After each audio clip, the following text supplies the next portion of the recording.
Hello everyone, welcome to Learner's Match. Myself Shobha, and today we will be discussing about the Indian polity and most important chapter of the Indian polity, which is the parts of the Indian Constitution. बहुत सारे लोगों ने request किया इस part को लेकर के video बनाने के लिए, तो फिर मैंने स्टडी किया। तो अगर आप प्रिपेयर कर रहे हैं किसी भी कॉम्पिटिटिव एग्जाम के लिए, देन आपको हमारे इंडियन कॉन्स्टिट्यूशन के पार्ट्स, आर्टिकल्स और अमेंडमेंट्स के बारे में पता होना ही चाहिए। तो जैसे कि आपको पता है, हमारे यूपी में बहुत सारी वैकेंसीज थ्रोबैक आने वाली हैं इस साल के एंड तक, और बहुत सारे लोग प्रिपेयर कर रहे हैं TGT, PGT, social sciences specially, और यूपी टेट, सी टेट, सब कुछ एक्सपेक्टेड है कि अभी आने ही वाला है। तो हमारे इंडियन कॉन्स्टिट्यूशन के बारे में पता होना बहुत ज़रूरी है फॉर योर एग्ज़ाम्स, ठीक है। तो और हाँ, एक चीज़ बता दो, आप इस वीडियो को तभी देखें जब आपको लगे कि आपको इसकी ज़रूरत है, तब नहीं कि आप चाहते हैं इसको देखना, ठीक है। I give you what you need, not what you want, okay. तो अगर आपको अच्छा लगे तभी इस वीडियो को आगे देखिएगा, लाइक शेयर और सब्सक्राइब भी करिएगा अगर आपको अच्छा लगे। तो आइए शुरू करते हैं आज का वीडियो। पहले तो हमारा जो भारतीय संविधान है उसको कैबिनेट मिशन योजना के अंतर्गत बनाया गया था, जिसमें सच्चिदानंद सिन्हा जो थे उनको अस्थाई अध्यक्ष चुना गया। और हमारे संविधान के जो स्थायी सदस्य थे, ठीक है, हमारे संविधान के स्थायी सदस्य थे, वो कौन थे? वो डॉक्टर राजेंद्र प्रसाद थे, ठीक है। 26 जनवरी 1950 को हमारा संविधान लागू हुआ, सभी को पता है। हमारे भारतीय संविधान में शुरुआत में कितने अनुच्छेद थे? हमारे संविधान में शुरुआत में 395 अनुच्छेद थे, 8 अनुसूचियाँ थी और 22 भाग थे। लेकिन वर्तमान में इस समय हमारे संविधान में 470 अनुच्छेद हैं, 12 अनुसूचियां हैं और 25 भाग हैं, ठीक है। तो ये जो आप चेंज देख रहे हैं कि 395 से 470 तक आ गए, तो इनको यहाँ तक पहुँचने में काफ़ी सारे अमेंडमेंट्स हुए होंगे, काफ़ी सारे बिल पास हुए होंगे, और हमारे संविधान के कौन से भाग में कहाँ पर क्या ऐड किया गया, सब कुछ डिस्कस करेंगे आज हम इस वीडियो में, ठीक है। तो पहले तो जान लेते हैं हमारे संविधान के भाग और अनुच्छेद के बारे में। तो हमारे संविधान का जो भाग 1 है, हमारे भारतीय संविधान का भाग 1 अनुच्छेद 1 से 4 तक, जो कि हमें बताता है संघ और उसके क्षेत्र के बारे में।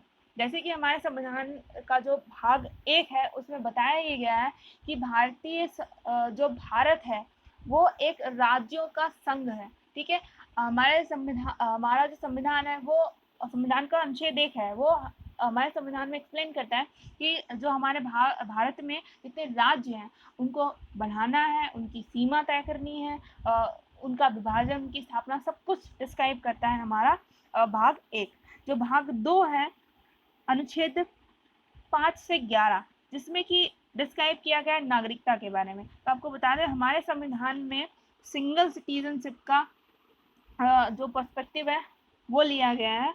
और हमारे संविधान में जो 61th अमेंडमेंट हुआ था, 61th अमेंडमेंट हुआ था, जिसमें हमारे कॉन्स्टिट्यूशन ने जो एज जो थी, वोटिंग एज, वो 21 से 18 कर दी थी। और इस अनुच्छेद में बताया गया है कि किस तरीके से हमारे संविधान में सिटीजनशिप दी जा सकती है और किस तरीके से जा सकती है। भाग 3 हमारे भारतीय संविधान का अनुच्छेद 12 से 35, जिसमें मूलभूत अधिकारों का उल्लेख किया गया है। याद रखिएगा, बहुत पूछा जाता है, ठीक है, काफ़ी सारे एग्जाम में मैंने देखा है ये क्वेश्चन जरूर पूछा गया है कि मूलभूत अधिकार हमारे भारतीय संविधान के किस भाग में दिए गए, ठीक है। ये आप पूछ देंगे कोई एक जो मूल अधिकार बता दिया गया उसको पूछ दिया गया कि किस भाग में दिया गया। तो भाग 3 जो है भारतीय संविधान का, वो मूल अधिकार के बारे में बताता है। मूल अधिकार हमारे संविधान में संयुक्त राज्य अमेरिका से लिए गए हैं, जैसा कि आप सभी जानते हैं। बट हमारे संविधान में शुरुआत में 7 मूलभूत अधिकार हुआ करते थे। कौन से थे? स्वतंत्रता का अधिकार, समानता अधिकार, धार्मिक स्वतंत्रता अधिकार, शोषण के विरुद्ध अधिकार, संस्कृति और शिक्षा का अधिकार, और संवैधानिक उपचारों का अधिकार। इसके साथ ही साथ 7वां जो था वो था संपत्ति का अधिकार। तो आपको बता दें, जो संपत्ति का अधिकार था हमारे संविधान के 44वें 44th कॉन्स्टिट्यूशनल अमेंडमेंट में उसको हटा दिया गया। संपत्ति का अधिकार 44वें संवैधानिक संशोधन में हटा दिया गया, ठीक है। भाग 4 आर्टिकल 36 से 51 तक, ठीक है, आर्टिकल 36 to 51, राज्य के नीति निर्देशक तत्वों के बारे में बताता है। राज्य के नीति निर्देशक तत्व जो है हमारे संविधान में आयरलैंड से अडॉप्ट किए गए हैं। उसके बाद भाग 4A जो कि ऐड किया गया था, ये देखिए अमेंडमेंट हुआ, ठीक है, जो कि अनुच्छेद 51 है, जिसमें मूल कर्तव्यों के बारे में बताया गया है। अब मूल कर्तव्य जो हैं वो हमारे संविधान में 42nd अमेंडमेंट के साथ, जो कि 1976 के बेस पर हमारे संविधान में 10 मूल कर्तव्य ऐड किए गए, लेकिन 2003 में एक और ऐड किया गया, तो कुल हमारे संविधान में इस समय 11 मूल कर्तव्यों का उल्लेख किया गया है, ठीक है।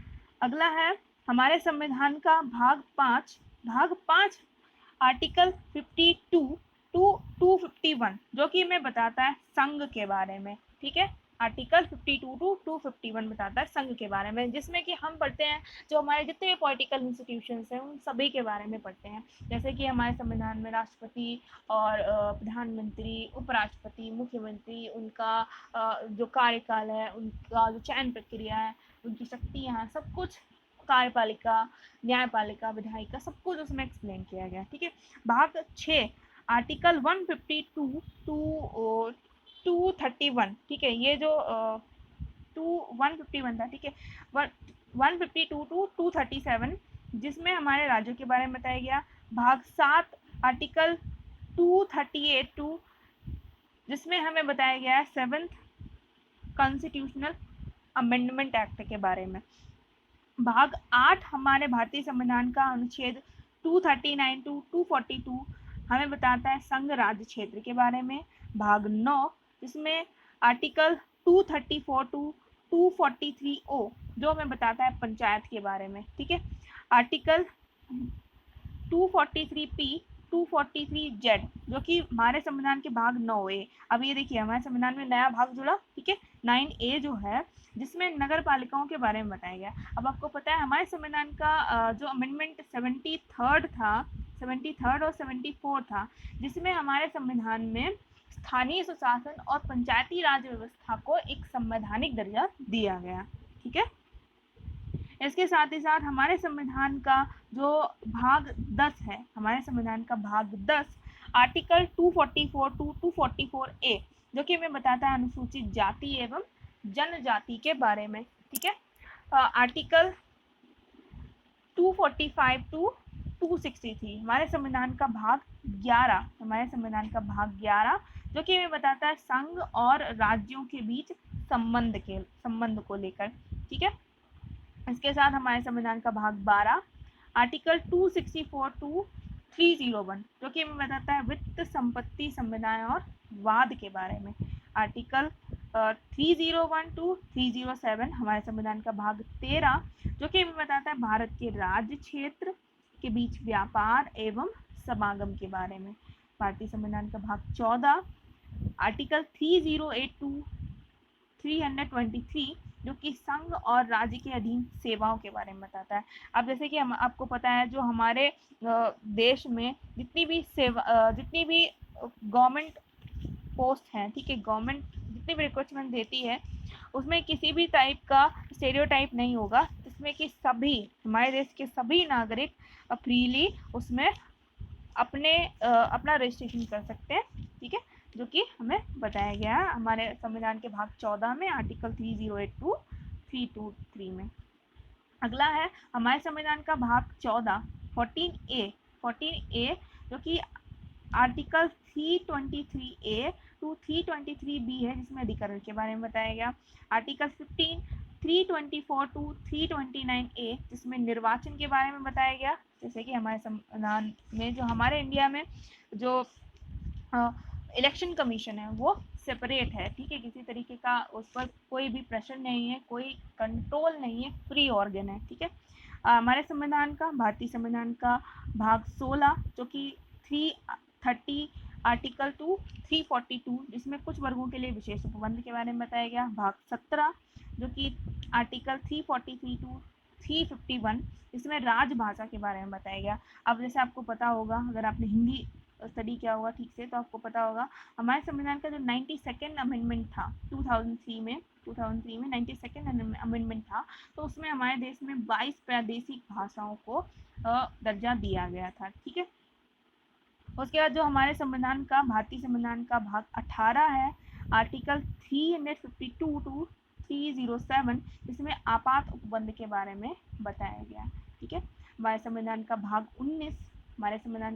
19 आर्टिकल 361 टू 367 जो कि हमें बताता है प्रकीर्ण के बारे में। भाग 20 बताता है 368 आर्टिकल संविधान के संशोधन के बारे में। अब आपको बता दें जो संविधान का संशोधन है इसको हमने अडॉप्ट किया था साउथ अफ्रीका से। ठीक है, हमने अडॉप्ट किया था साउथ अफ्रीका से। और हमारे संविधान में 3 प्रकार से संशोधन हो सकते हैं। पहला, संसद द्वारा सामान्य कानून निर्माण की प्रक्रिया के आधार पर। दूसरा, संसद के विशिष्ट बहुमत द्वारा संशोधन की प्रक्रिया के आधार पर। और तीसरा, संसद के विशिष्ट बहुमत और राज्य के विधानमंडलों के अनुमोदन के संशोधन के आधार पर। ठीक है, इस 3 आधार पर हमारे संविधान में संशोधन किया जा सकता है। ठीक है, और अभी तक हमारे संविधान में कुल 104 अमेंडमेंट हो चुके हैं। हमारे संविधान का भाग 21 आर्टिकल 369 टू 392 जो हमें बताता है अस्थायी संक्रमणकालीन विशेष उपबंध के बारे में।